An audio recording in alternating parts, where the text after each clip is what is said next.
Assalamualaikum warahmatullahi wabarakatuh. Hai semuanya, apa kabar? Di video kali ini, kita akan membahas materi IPA yang berjudul bunyi. Pernah tidak kalian berpikir bunyi itu apa? Dan bunyi itu berasal dari mana? Yuk simak penjelasannya. Apa itu bunyi? Bunyi merupakan hasil dari getaran suatu benda yang merambat dalam bentuk gelombang. Oleh karena itu, bunyi sering disebut sebagai gelombang bunyi. Bunyi dihasilkan oleh benda-benda yang bergetar. Getaran dari suatu benda akan mengakibatkan udara di sekitarnya bergetar. Getaran tersebut menimbulkan gelombang bunyi di udara. Benda-benda yang bergetar dan menghasilkan bunyi disebut dengan sumber bunyi. Kemudian, bunyi memiliki sifat-sifat. Yang pertama, bunyi termasuk gelombang longitudinal atau gelombang yang arah rambatnya sejajar dengan arah getarnya. Kedua, perambatan bunyi membutuhkan medium perambatan yaitu zat padat, zat cair, dan zat gas atau udara. Kemudian yang ketiga, bunyi dapat dipantulkan mengenai benda keras. Yang keempat, bunyi dapat diserap, yaitu dapat diserap oleh benda-benda lunak. Kemudian yang kelima, bunyi dapat dipadukan. Kemudian, sumber-sumber bunyi. Setiap benda yang bergetar pasti akan menghasilkan bunyi. Oleh karena itu, hal tersebut dinamakan sumber bunyi. Sumber bunyi adalah benda-benda yang dapat menghasilkan bunyi. Contoh sumber bunyi yaitu garpu tala, alat-alat musik seperti gamelan, suling, trompet, dan benda-benda lain seperti drum dan gendang yang dipukul. Berikut ini adalah contoh-contoh dari sumber bunyi. Ada alat musik seperti angklung, drum, gamelan, gong, dan lainnya.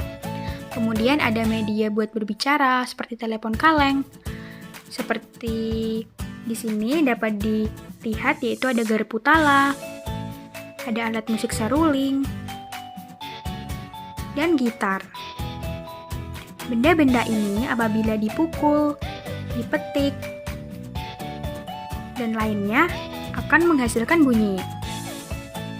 Kemudian jenis-jenis bunyi.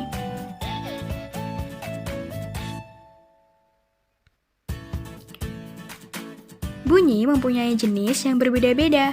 Hal ini tergantung dari frekuensinya. Apa sih frekuensi itu? Frekuensi adalah banyaknya getaran yang terjadi setiap 1 detik. Satuan frekuensi adalah Hertz. Jenis bunyi yang pertama yaitu infrasonik. Bunyi ini mempunyai frekuensi sangat rendah yaitu kurang dari 20 Hz. Bunyi infrasonik dapat didengar oleh kelelawar, anjing, jangkrik, dan kuda. Kemudian ada bunyi audiosonik. Bunyi ini mempunyai frekuensi di antara 20-20 ribu Hz. Bunyi audiosonik ini dapat didengar oleh manusia seperti kita. Kemudian yang ketiga ada bunyi ultrasonik. Bunyi ultrasonik adalah bunyi yang mempunyai frekuensi sangat tinggi, yaitu lebih dari 20.000 Hz. Bunyi ultrasonik ini dapat didengar oleh hewan seperti lumba-lumba. Kemudian, perambatan bunyi. Bunyi merupakan gelombang yang perambatan arahnya sejajar dengan arah getarnya. Bunyi dapat terdengar jika memenuhi syarat, yaitu adanya sumber bunyi, adanya media penghantar, dan adanya pendengar. Yang pertama, bunyi merambat melalui media udara atau gas, yaitu contohnya semua suara yang terdengar saat bercakap-cakap dan suara bergema di sekitar kita. Contoh lainnya yaitu seperti adanya petir. Suara petir ini merambat melalui udara loh. Kemudian ketika kita berbicara, suara yang kita dengar ini juga merambat melalui udara. Begitu juga dengan alat musik yang kita dengar akan merambat melalui udara. Kemudian yang kedua bunyi merambat melalui zat cair. Percobaan yang dapat kita lakukan yaitu seperti mendengar ketukan batu yang ada di dalam air dengan menggunakan corong. Kemudian yang kedua, kita bisa mendengar sonar yang ada di dalam air. Sonar adalah alat yang digunakan untuk mengetahui kedalaman air laut. Kemudian percobaan atau contoh yang ketiga yaitu apabila kita mengetukkan dua batu di dalam air, maka ketukan batu tersebut akan kita dengar di luar air tersebut. Kemudian berikutnya yaitu bunyi merambat melalui zat padat, yaitu contohnya kita berbicara dengan teman kita melalui media telepon kaleng. Kemudian yang kedua, kita bisa mendengar ketukan meja di atas meja. Percobaan-percobaan ini terbukti bahwa bunyi merambat melalui zat yang bersifat padat. Udara merupakan medium yang sering dilalui oleh gelombang bunyi. Cepat rambat bunyi dipengaruhi oleh dua hal, yaitu jenis dan suhu medium. Pada umumnya, bunyi dapat merambat melalui medium padat, cair, dan udara. Bunyi tidak merambat di ruang hampa dan udara, karena bunyi memerlukan medium untuk merambat. Benda padat dan cair merupakan penghantar bunyi yang baik daripada udara. Mengapa demikian?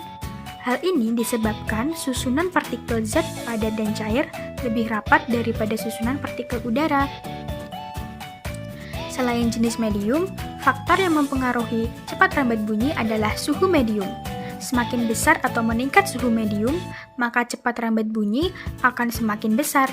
Hal ini dikarenakan pada saat suhu medium meningkat, molekul-molekul medium akan bergerak lebih cepat. Gerakan tersebut akan menimbulkan tumbukan antar partikel medium yang frekuensinya semakin besar. Dengan meningkatnya frekuensi tumbukan ini, energi akan berpindah dalam waktu singkat, sehingga cepat rambat bunyi akan semakin cepat. Kemudian, pemantulan bunyi. Bunyi juga dapat memantul jika dalam perambatannya dihalangi oleh benda yang permukaannya keras. Bisa dicontohkan seperti kayu, kaca, dinding, atau besi. Macam-macam bunyi pantul. Yang pertama, bunyi yang memperkuat bunyi asli, yaitu sumber bunyi mempunyai jarak yang sangat dekat dengan dinding-dinding pemantulnya. Bunyi pantulnya akan terdengar jelas dan bersamaan dengan bunyi aslinya. Contohnya seperti suara seseorang yang berada di dalam ruangan kecil akan terdengar sangat jelas. Kemudian contoh bunyi pantul yang kedua yaitu gong atau kerdam. Bunyi pantul yang terdengar hampir bersamaan dengan bunyi asli, sehingga bunyi terpantul berulang-ulang. Gong atau kerdam terjadi karena bunyi dipantulkan oleh dinding yang jaraknya tidak jauh dari sumber bunyi. Hal itu menyebabkan datangnya bunyi pantul bersamaan dengan bunyi asli yang belum selesai terucapkan. Akibatnya, bunyi pantul yang dihasilkan mengganggu bunyi asli, sehingga suara yang terdengar pun tidak jelas. Contohnya seperti pemantulan bunyi yang terjadi di dalam bioskop. Nah, untuk menghindari terjadinya gaung dalam bioskop tersebut, maka dinding di dalam bioskop atau gedung konser biasanya dilapisi oleh bahan-bahan yang lunak seperti karpet, busa, karet, dan gabus. Kemudian bunyi pantul yang ketiga yaitu gema. Gema yaitu bunyi pantul yang terdengar setelah bunyi asli. Gema terjadi karena bunyi dipantulkan oleh dinding yang jaraknya jauh dari sumber bunyi. Hal itu menyebabkan datangnya bunyi pantul setelah bunyi asli selesai terucapkan. Jadi, bunyi pantul yang terdengar lengkap sesudah bunyi asli. Contohnya, seperti sering terjadi di gua-gua, lembah-lembah, dan bukit-bukit yang jaraknya jauh, serta permukaannya keras dan rapat. Gema juga dapat dipergunakan untuk mengukur kedalaman jurang atau gua. Kemudian, berikutnya adalah penyerapan bunyi. Bunyi juga dapat diserap. Benda-benda yang dapat menyerap bunyi adalah benda yang permukaannya lunak. Benda yang demikian disebut peredam bunyi. Misalnya karpet, goni, kertas, kain, busa, dan wol. Benda-benda tersebut dapat digunakan untuk mencegah terjadinya gaung dan kerdam. Contohnya seperti dinding dan langit-langit gedung pertemuan, studio rekaman, dan gedung-gedung bioskop dilapisi dengan bahan-bahan tersebut supaya tidak terjadi gaung dan kerdam.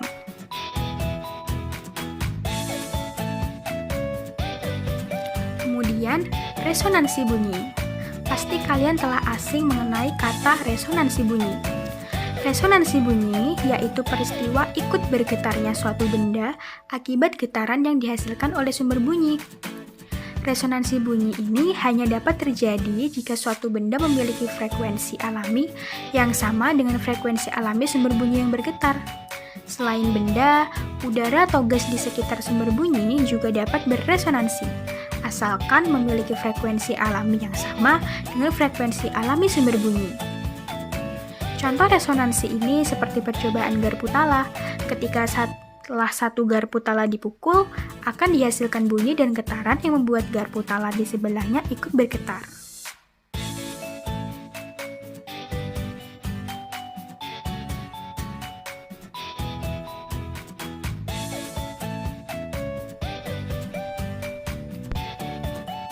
Selanjutnya yaitu resonansi di kehidupan sehari-hari.